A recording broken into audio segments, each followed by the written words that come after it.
Olá, meus queridos amigos e irmãos, que a graça e a paz de nosso Senhor Jesus Cristo esteja com todos vocês. Este último domingo foi um dia muito difícil, especialmente para nós cristãos, acostumados com o ambiente de culto, com o horário do culto, e ter que passar um domingo à noite em casa foi realmente uma experiência muito triste. E agora eu gostaria de pensar com você um pouco a respeito do que nós temos visto e ouvido nos últimos dias a respeito desse coronavírus, o Covid-19.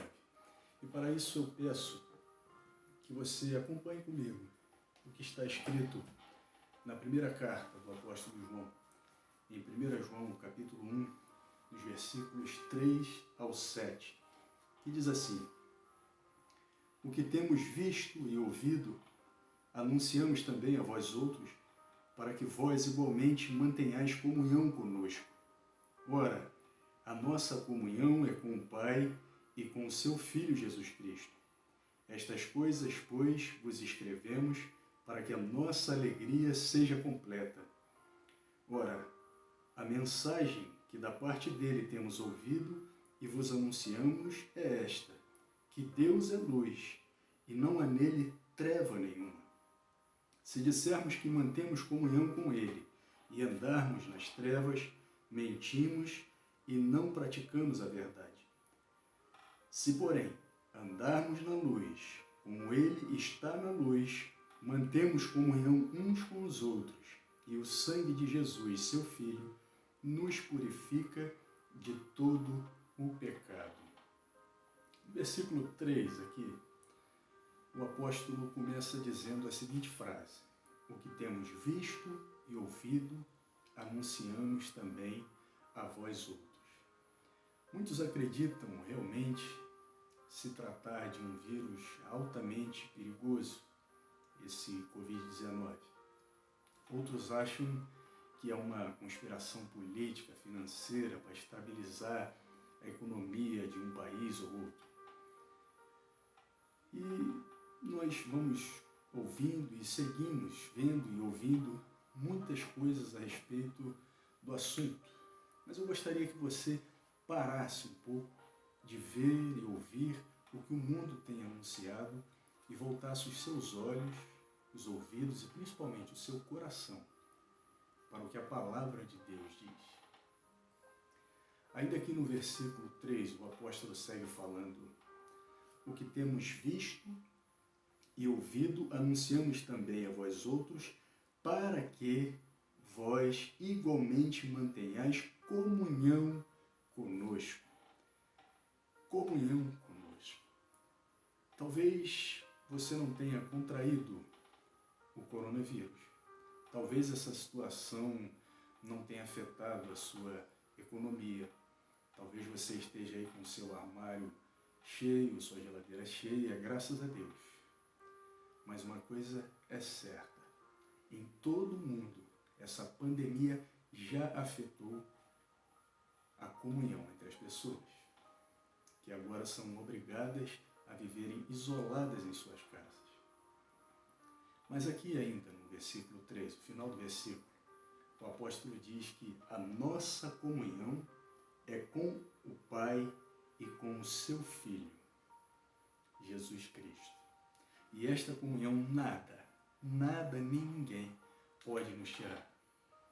A comunhão com o Pai e com Jesus nada pode nos tirar, pois temos o Espírito Santo que em nós habita. Somos um com o Pai, na pessoa de Cristo Jesus. E no versículo 4, o apóstolo diz assim: estas coisas, pois, vos escrevemos para que a nossa alegria seja completa. Por um momento estamos vivendo dias em que a nossa alegria não está sendo completa. Pelo menos não do jeito em que estamos acostumados. Aquela comunhão de contato que chega a ser terapêutica, né? O pegar na mão, um abraço, um beijo, né? Coisas tão simples, mas que ao mesmo tempo são tão importantes na vida da comunidade cristã. E Deus nos criou para isso. Deus nos criou para que vivamos em comunidade. A Bíblia diz em Gênesis 2,18, não é bom que o homem esteja só. Em Eclesiastes 4,9 diz que melhor é serem dois do que um. E o Salmo 133 diz, como é bom e agradável quando os irmãos convivem em união. Na oração sacerdotal de Jesus, que ele fez em nosso favor, diz que ele está lá no Evangelho de João, no capítulo 7, do 20 ao 23,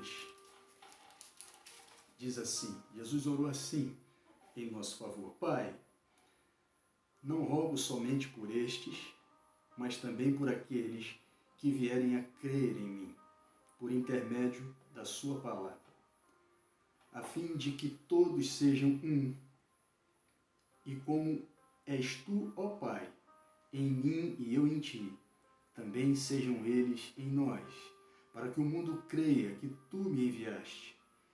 Eu lhes tenho transmitido a glória que me tens dado, para que sejam um como nós o somos, e neles e tu em mim, a fim de que sejam aperfeiçoados na unidade, para que o mundo conheça que tu me enviaste e os amaste, como também amaste a mim.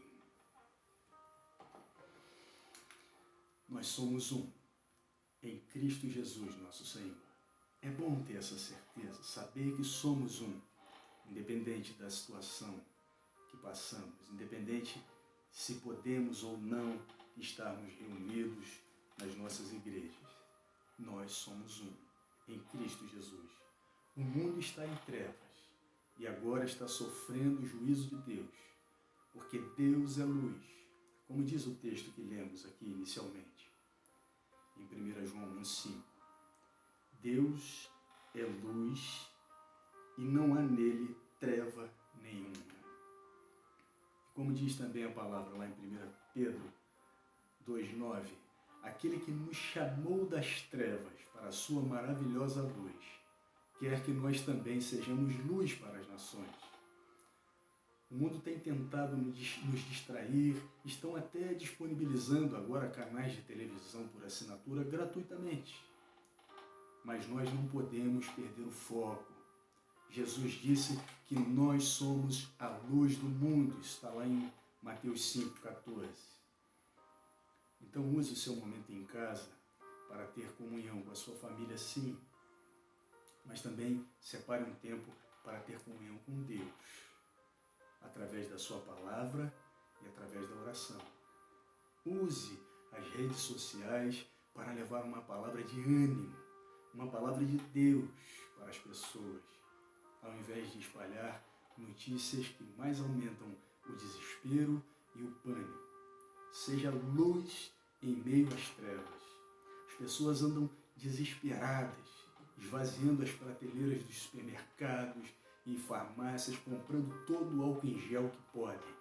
E para quê? Para purificarem as suas mãos. Mas o maior problema do mundo não é o coronavírus. O grande problema do mundo é o pecado. E o pecado não se purifica com álcool em gel. O pecado se purifica com o sangue precioso de Jesus Cristo, o Filho de Deus. Portanto, nesse momento sombrio que estamos vivendo, lembre-se de cuidar sim do seu corpo, mas não se esqueça da sua alma e de alimentar o seu espírito. Lembre-se de ser luz, como bem disse o apóstolo em 1 João 1,7, no texto que nós lemos aqui, o último versículo que nós lemos, que diz, se porém andarmos na luz, como ele está na luz, mantemos comunhão uns com os outros, e o sangue de Jesus, seu Filho, nos purifica de todo o pecado. Que Deus abençoe você.